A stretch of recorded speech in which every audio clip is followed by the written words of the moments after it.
Man in this world desires success in fruitive activities, and therefore they worship the demigods. Quickly, of course, men get results from fruitive work in this world. So as you guessed, this is about demigod worship and why we do not worship the demigods. It says, Krishna says, those who worship the demigods are less intelligent.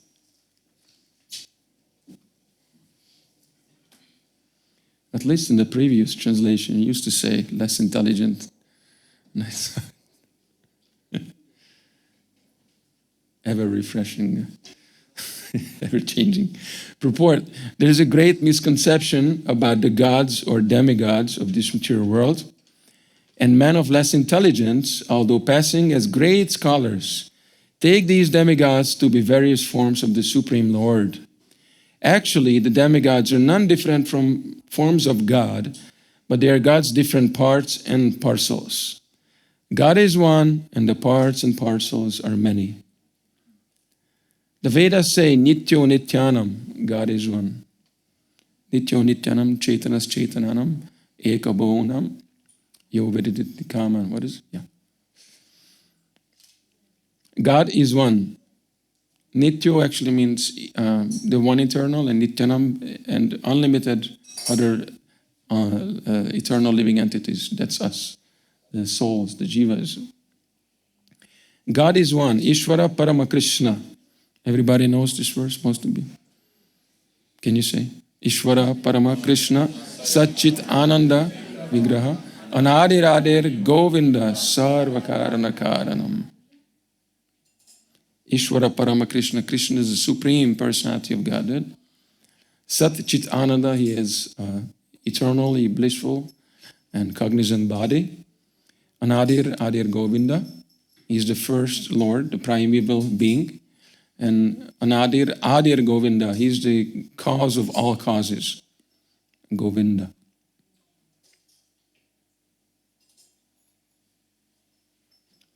The Supreme God is one, Krishna. And the demigods are delegated with powers to manage this material world. These demigods are all living entities, Nityanam, with different grades of material power. They cannot be equal to the Supreme God, Narayan, Vishnu, or Krishna. Anyone who thinks that God and the demigods are on the same level is called an atheist or Pashandi.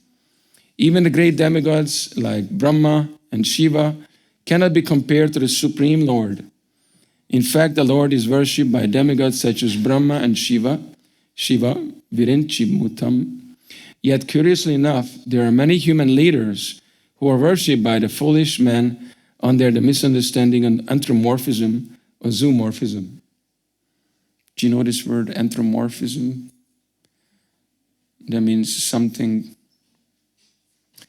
extraordinary or transcendental, and you try to bring it down to the material level by giving it material qualities or human qualities.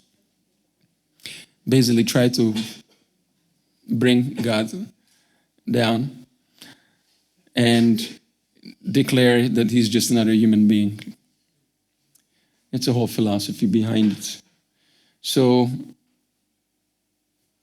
yet curiously enough, there are many human leaders who worship by foolish men under the misunderstanding of anthropomorphism or zoomorphism. Or they think that these foolish people are, the Supreme Lord. Iha Devata denotes a powerful man or demigod of this material world. But Narayan, Vishnu, or Krishna, the Supreme Personality of Godhead, does not belong to this world. He is above or transcendental to material creation. Even Sripad Shankaracharya, the leader of the impersonalists, maintains that Narayan or Krishna is beyond this material creation. However, foolish people, Ritta Jnana, whose heart is polluted, worship the demigods because they want immediate results. They get the results, but do not know that the results so obtained are temporary and are meant for less intelligent persons. They don't see the big picture. The intelligent person is in Krishna consciousness, and he has no need to worship the paltry demigods for some immediate temporary benefit. The demigods of this material world, as well as their worshippers, will vanish with the annihilation of this material world. The boons of the demigods are material and temporary. Both the material worlds and their inhabitants, including the demigods and their worshippers, are bubbles in the cosmic ocean. You know, bubbles, they come to the surface, finished, gone. It's all temporary. Very short duration of life. If a man gets some ministership in the government by worshipping a political leader, he considers that he has achieved a great boon. All of them are therefore kowtowing to the so-called leaders or big guns in order to achieve temporary boons, and they indeed achieve such things. Such foolish men are not interested in Krishna consciousness for the permanent solution to the hardships of material existence. They are all after sense enjoyment, and to get a little facility for sense enjoyment, they are attracted to worshipping empowered living entities known as demigods. This verse indicates that people are rarely interested in Krishna consciousness. They are mostly interested in material enjoyment, and therefore they worship some powerful living entity.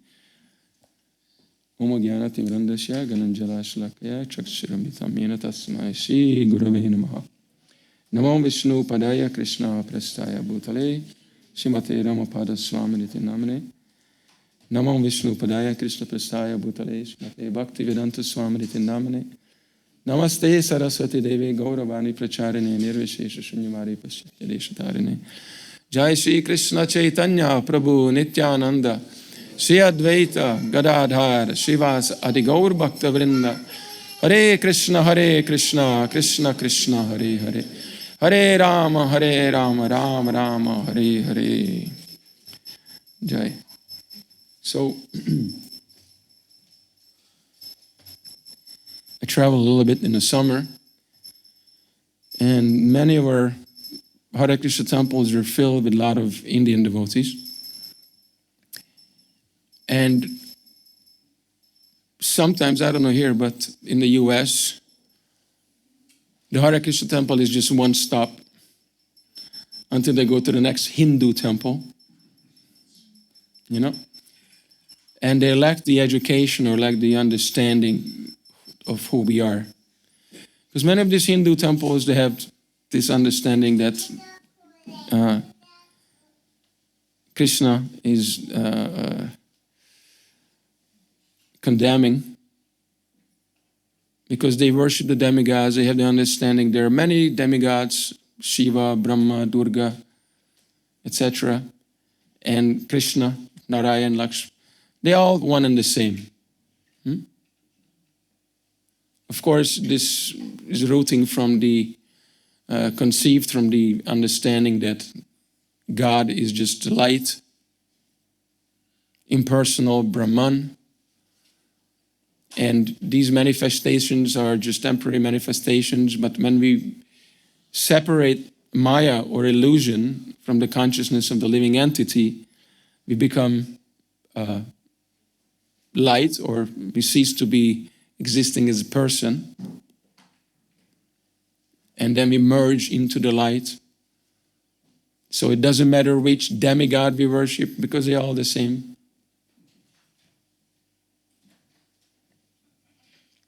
Earlier, Krishna says in the second chapter,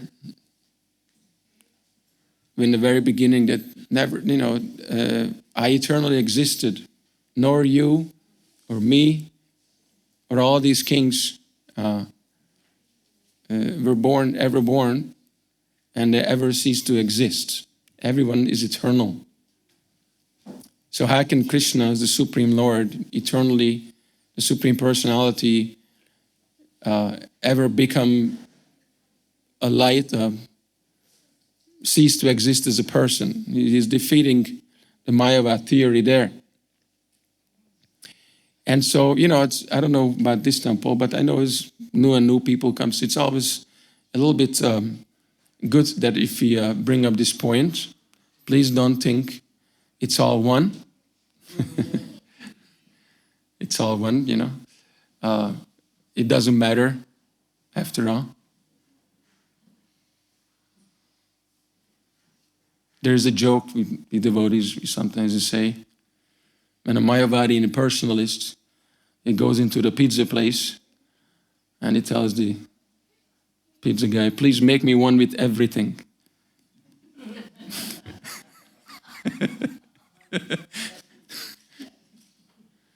Make me one with everything, with Brahman, because after you realize Brahman, it's all one, everything just merges into a oneness. No, there's difference, there's variety in the spiritual world, so the impersonalists, they cannot understand. There's variety in the spiritual world. And there's different personalities. You also have your particular personality, and you can choose to be the mode of worship, mode of love, how you want to see Krishna in relation to. And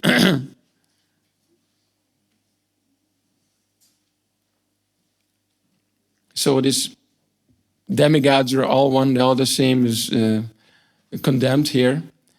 And I just wanted to, I remembered when we chanting the Hare Krishna Mahamantra, there are some rules and regulations in Sangit Shastra. There are different melodies, ragas. Any of you studied any Sangit? Yeah, if you have, then you understand there's some ragas and some raginis. The main 6 ragas and the raginis, their wives. And unlimited, millions and millions of different melodies born out of the main melodies. And it is explained that each melody has a presiding deity and a planet, one of the stars, the sky. And that raga is categorized in one of the Ashtaprahar, or 8 times 3 hours periods throughout the 24-hour day cycle. So each 3 hours is 1 prahar. Asta means 8, so 8 times 3 hours. And for example, this Radha Madhava, we sing this marag after midnight. Okay? It's kind of like this melody is in the mood of separation. Srila Prabhupada loved it because depicts Vrindavan, Radha Madhava, Kunja Bihari, Gopi Jana Vallabha. He's the lover of the gopis, Giri Varadhari. He's the lifter of Govardhan Hill. Yashoda Nandana, he's the son of Yashoda. Braja Jana Ranjana, the beloved son of Braja. Jamuna Tira, what is Vanachari? One who wanders on the bank of the Jamuna. So depicts Vrindavan. So this is Rag Darbari, and after midnight. And so if you sing the particular melody meant for a particular time of the day, you commit an offense to that particular demigod. And you anger that person, the powerful person. And so you have to do it at a particular time of the day. Bimpalashri in the afternoon, Vairabi in the morning, Vairab, early morning, 4 o'clock, etc., etc. But we were just singing this raga. And why is that? Can anyone tell me? Why is it okay? Sorry? It doesn't matter because? God's names? Yes. But more exactly because Krishna is who? He's the Lord and Master of the demigods. Right? When you reach the president, when you have a direct access to the president, you don't have to go through the ministers and the clerks and the officials and whatnot. All doors are open. They can't say anything because you pleased him. So when he's pleased, they're pleased. But until then, you have to follow this. And so people who worship the demigods, they're less intelligent because they don't see the big picture that Krishna is on top and he can give you anything you want. And of course, we come to the mature world and we try to imitate God here. And of course, our attempt is baffled and we are a failure. And then we try again next life, and then again and again and again.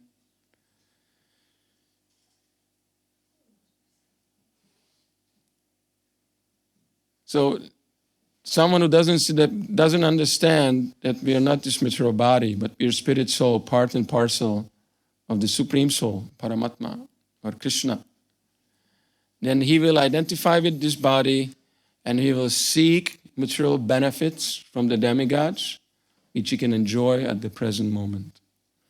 But if you see the big picture, then you will plan for your next life, your real eternal life, not your next life, that's your original life, and you go back home, back to God, where you belong, and you finish up your business here. Whether you're poor, whether you're rich, whatever situation you have right now, due to the mercy of the Lord or due to your past karma, let it be, but let it be comfortable in the sense that I can perform my practice of Krishna consciousness, and so it won't be detrimental to my spiritual life. That's the only criteria we have to look into. So then, we will give up this demigod worship and we won't have time for it anymore. We have bigger plans. We are not so cheap anymore. This is foolish. We get something here, then at the time of death we have to give it up. Then death is very painful, it's very miserable. It's a horrible experience. Not for devotees, but everyone else. And birth is not pleasant. Being in the womb for 9 months is not pleasant. And then childhood sometimes difficult. Although we think, oh, children, they're just running around. We're cooking for them, we are taking care of them. They are careless, they have nothing to do. But when a child, his brain is developing, he doesn't understand how to behave, what is what. It's a lot of anxiety, trauma. It's like that. So it's not a pleasant place. But if you still think so, well, Krishna facilitated this material world. You can stay here as long as you want.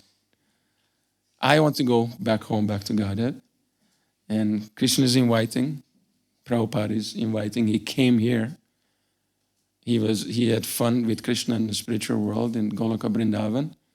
But he came here out of compassion. Not that we deserve it. We don't deserve it. But he felt sorry. And, Krishna is also missing us. So, for service to Krishna, he wanted to take us back home, back to him. There's another story I wanted to say. In Krishna book, read about Vritasura. Many of you are familiar with the story of Vritasura. Vritasura was a very stubborn and foolish demon. And many of these demons, like Hiranyakashipu, even Ravan worshipped Lord Shiva. Hiranyakashipu worshipped Lord Brahma by tapasya. He performed extraordinary penances and austerities. He was standing on one leg for thousands of years. And he was meditating on Brahma and praying to Lord Brahma. And he controlled his air. He performed yoga. And his body became emancipated and became almost finished. And then the ants kind of like ate his body. It was only bones left, pretty much. It was kind of disappearing. But he was able to, with his body's strong will, this stubborn demon, with his strong will, I'm going to get my goal. He was controlling his life here. He didn't give up. And he was in such a condition that Lord Brahma came and, oh man, this is getting out of hand. This is too much. Then he came and he granted a boon to him. So this Vritasura, he had the same idea that he's going to perform a fire sacrifice. Children, please be quiet. He was performing a fire sacrifice to please Mahadev, Lord Shiva. And you have to understand, Lord Shiva is Ashutosh. He's very easily pleased and very easily angered. Okay?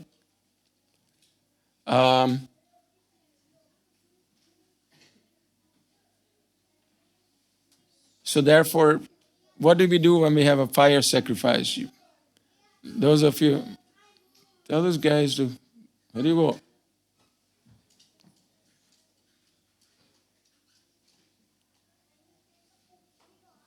Thank you.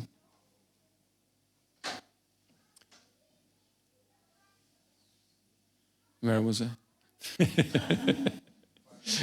Fire sacrifice. When we perform a fire sacrifice, we don't do it so much. See, there's a fire. The pujari puts ghee in the fire. You throw grains and you put the sweet, you put the bananas, etc., etc. So it is understood that Vishnu is eating, accepting the offerings through the fire of his mouth. So we are feeding the fire, feeding Vishnu. And with the mantras, etc. It's a whole procedure. And so, but this Vritasura, he was such a crazy demon. What did he feed in the fire? He was cutting his own flesh, his own body, and he was feeding into the fire. And Shiva was disgusted, but then it didn't appear, didn't manifest to him. But then after 6 days, on the 7th day, he decided he's going to cut his head off and offer it to the fire. It was so crazy. It doesn't matter he dies, but his will, his desire has to be fulfilled, right?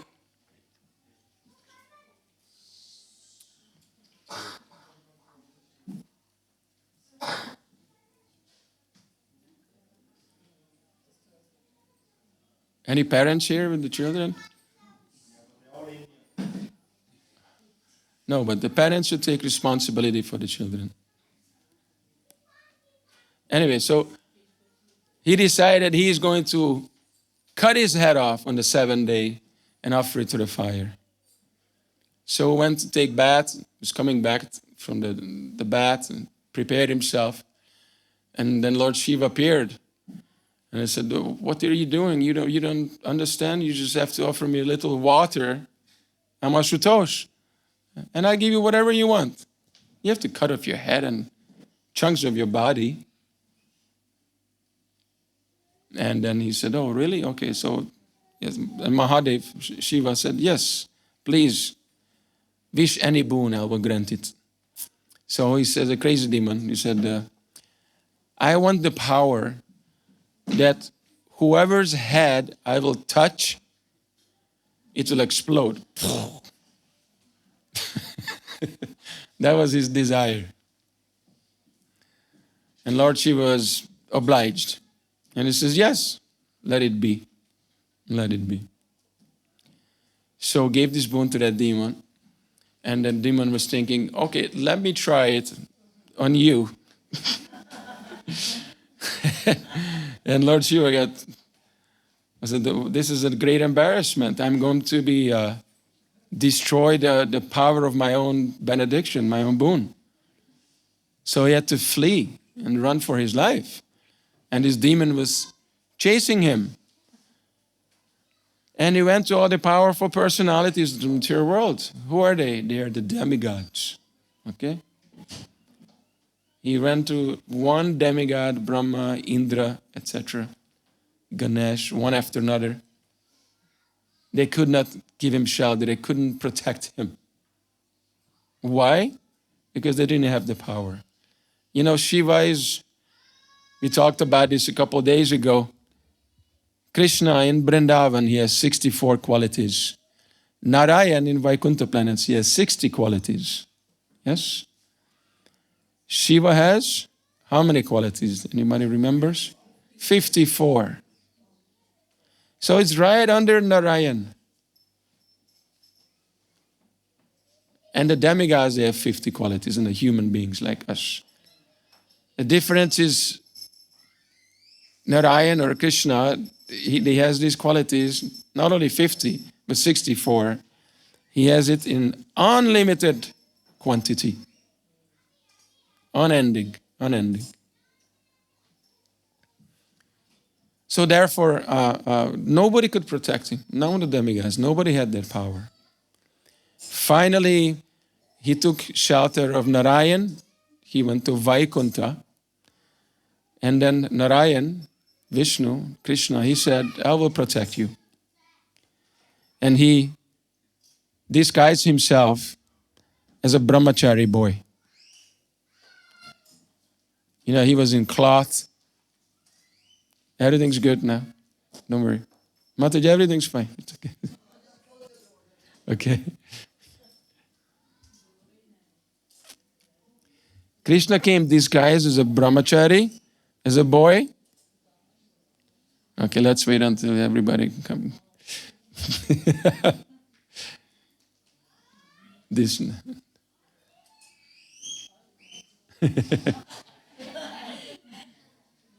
I'm not disturbed by it if you're not disturbed by it, so let's come back here. Yeah. I don't care about it. Just everybody sit down and, that's more distraction.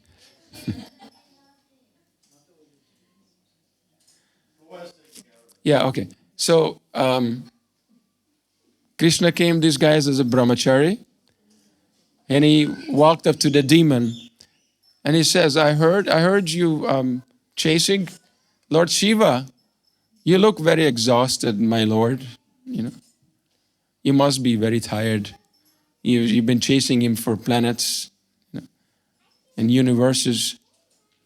And I know Lord Shiva, you should not trust him. He was my maternal cousin, Parvati. He had a misunderstanding with Daksha. Shiva and Daksha had a misunderstanding. And then Lord Shiva was cursed to be a ghost. You cannot trust this person. Krishna was talking all this double talk, It's trickery. And a demon, because Krishna, is very attractive, he's very intelligent, and very naughty, very cunning. He believed everything, he was so convincing. If Krishna wants, he's the greatest cheater. Very easily convince you of anything. When Lord Chaitanya was speaking philosophy to his students, and he said one truth, laid down one logical truth, and he asked the students to defeat it. The students were like, we didn't even understand half of it, how can we even defeat it? Then Lord Chaitanya defeated his own logic, irrefutably. And they're like, wow, this is amazing. And then he come back to the other side of the fence, and he defeated the refutation. So Krishna can do whatever he wants. And so therefore he said, my dear Lord, you should not trust Shiva. He probably just gave you some fake bonus, some fake benediction. This boon is not real. Are you sure it's working? Why don't you try it on your own head and see? And then you will see that Lord Shiva is a cheater, he's a lie. And the demon say, oh, really? That's true. Let me try.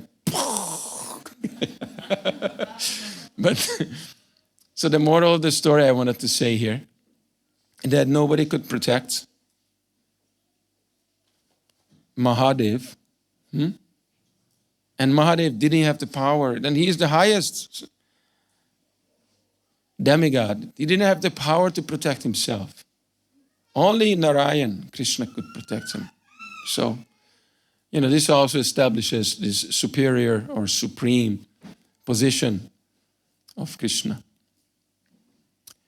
So this is my 2 cents worth I wanted to say today. It was a lot of fun singing and chanting with you, always. And I think becoming better and better every year. So we are making a little advancement. That's good. good to see. Thank you very much. If you have any questions or comments, this is the time. Yes, Prabhu. Krishna has 64 qualities. Swami mentions this, and it's also that he has 6 opulences. Can you elaborate on what is the difference between an opulence, for example, the most intelligent tweet that seems like 6 opulences, everybody. We also have 6 opulences, but probably down in minus, but in the positive. You know the 6 opulences: beauty, fame, name. So are they included in the 64? What's the difference? No, the 60 qualities, should I read it for you? Let me see. But at least I read the 4, which even Narayan is missing.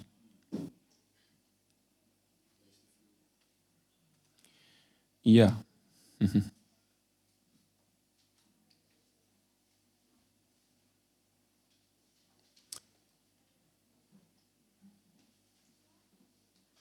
Krishna is the performer of wonderful varieties of pastimes. 61. Pastimes. Narayan, there's no pastimes. Well, there is, but the idea is, the pastime is there. He's God, and everybody's go, and bows down. But Krishna has all these different pastimes with his girlfriends and parents. We read the boatman yesterday, that nice pastime.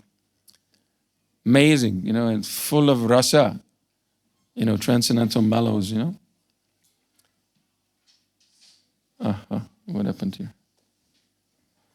And especially his childhood pastimes. He says. Then 62, Krishna is surrounded by devotees, endowed with wonderful love of Godhead. So Krishna means Brajendra Nandana Krishna. Krishna in Vrindavan. Outside of Vrindavan, it's not Krishna. It's Dwarkadish Krishna or Mathura is Krishna. And Krishna and Mathura, the relationship with his devotees is mixed with Madhurya and Aishwarya. And Dwarka, even less Madhurya. But it's, Swakya Ras. Marriage. In Vrindavan is Parakiya Ras. He's a naughty playboy.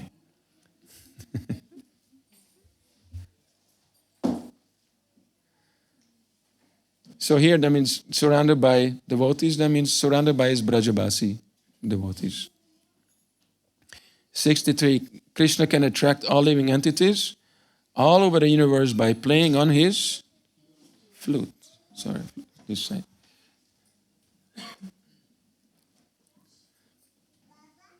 And 64, who can guess?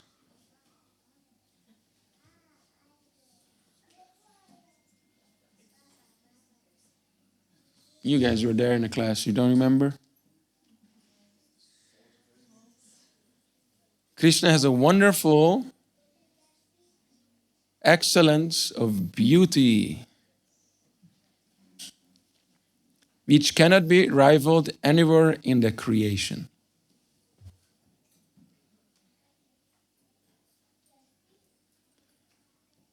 Once you see Krishna, and you can never forget that person, that beauty. He is so beautiful.